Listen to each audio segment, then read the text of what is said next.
Hi everyone, this is going to be a quick video to tell you don't do what I did.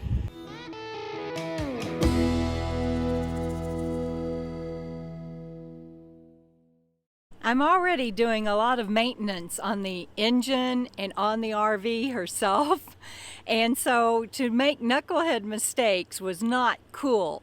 I'm going to share with you today what I did wrong and what you can do to prevent it, and give you some tips at the end. So I went to town on Friday and ran my errands, and I met with my HVAC guy and with my mechanic and gave them some more money to order parts, and it just in general did errands. And always you should do a walk around before you pull out, right? And I'm going to give you a tip beyond that here in a little bit. But I didn't do my walk around on Robert's van. He has asked me to drive it, and he'll decide what he's going to do with it when he comes back. But he has asked me to drive it periodically to keep the engine running and keep it in shape and everything. And I can't go very far till he comes back and gets it fixed. So I can't take it to town. I have to take my RV. But I took it out for its weekly run, just a couple of miles down the road and back. But I forgot to unplug the electrical cord that was attached to the AC. This is one end of the electrical cord, and this is the end that was attached to the pole. I am so very fortunate that it didn't take the pole out here in the park, because I had wrapped it around the pole as well. And you guys, look how thin it stretched it. It was run along the ground underneath these trees over here that you see, and there's a bunch of pine needles on that floor on the ground. It's a wonder it didn't start a fire either at the electrical pole or in the pine needles as I stretched that wire so thin. I am very blessed, I'm very lucky, and you can prevent that by doing a walk around before you drive off. And I forgot to do that. I preach that all the time to people. I tell people don't drive off without doing a walk around. And now I've gotten to where I do a walk around, and I not only do it once, but I do it 3 times, because I will think of something in between while I'm doing my walk around, and maybe I didn't do a full walk around, and I just don't trust my brain, so I do it 3 times. I'm not saying you have to do that, but it is a good idea. And I have also, because anybody with a disability, I'm sharing this in case you need some extra tips and help like I do, I also make sure that I start at the same place, like the driver headlight. That's where I start, and I do my walk around. So, because otherwise I've been known to think I did a walk around and I didn't. So that's your number 1 tip. Do at least 1 walk around. Number 2, start at the same place every time so that you know you've done a 360 all the way around. And I'll give you another tip here in a minute about what to do when you come back, because you won't believe what else I did. All in the same day, by the way.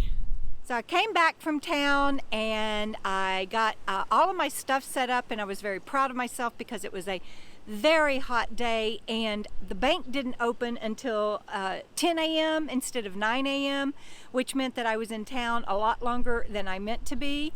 And I shared that on the Friday Night Live, because this was on a Friday, and I had my Friday Night Live, and I got back and it was in triple-digit weather, and I haven't even put my tire covers on yet, and I'll tell you why in a moment.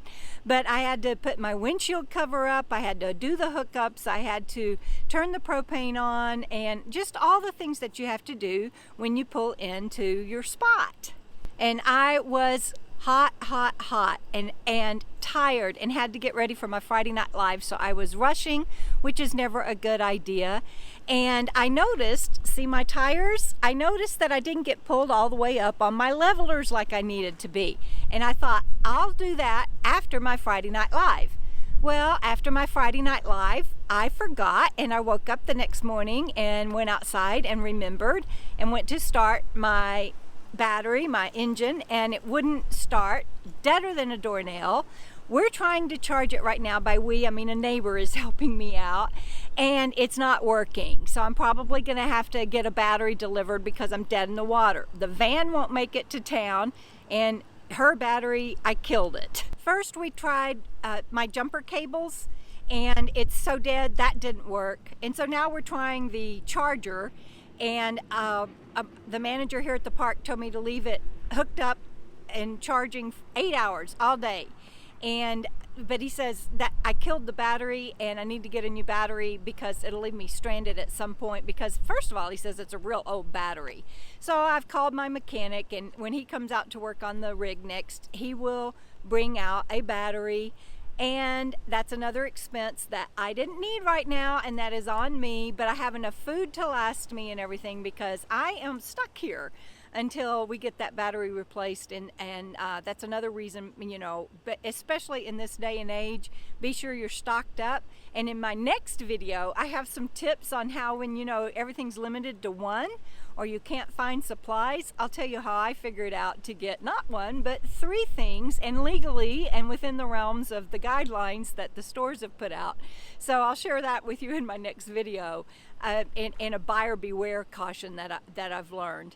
But today I'm sharing with you what I've learned about to prevent things like this from happening when you have a disability. I know that everybody leaves their lights on, and I'm not sure that everybody drives off and tries to take an electrical pole at the park with you, but I did. And so if you have a disability, one of the things that I always do on my channel is try to share the tips, tricks, and tools I've learned to deal with that. So what I've done now, it will help me not leave my lights on again, and I just didn't think of it. I used to do it in my first rig, Fiona, and actually this is a mirror charm to hang down from the mirror, but of course Freebird doesn't have a mirror, she has a backup camera. And so I took this mirror charm from Fiona, my first rig, and I hang it on the lights when they're turned off. When I turn my lights on, I take that mirror charm and I put on my lock, the door lock, so that if I get out, I see that hanging there. And so it toggles back and forth between the lights and the door lock, so that I don't leave my lights on again. And so a lot of people always ask me, how do you do this out here with a brain injury and handle everything? And clearly I don't do it well all the time. I mean, look. But there are ways that you can come up with tips, tricks, and tools. And so keep watching my channel. And if you haven't already, please subscribe and ring that bell. It really does help me. And I'd appreciate it if you found this helpful to please share my video. I hope that today will help you not do the things I did. Do your walk around from the same point every time, not once, but 3 times if you have to, and find a way to give yourself reminders that work for you in a way that you don't get stranded like I have. We'll see you down the road. Bye.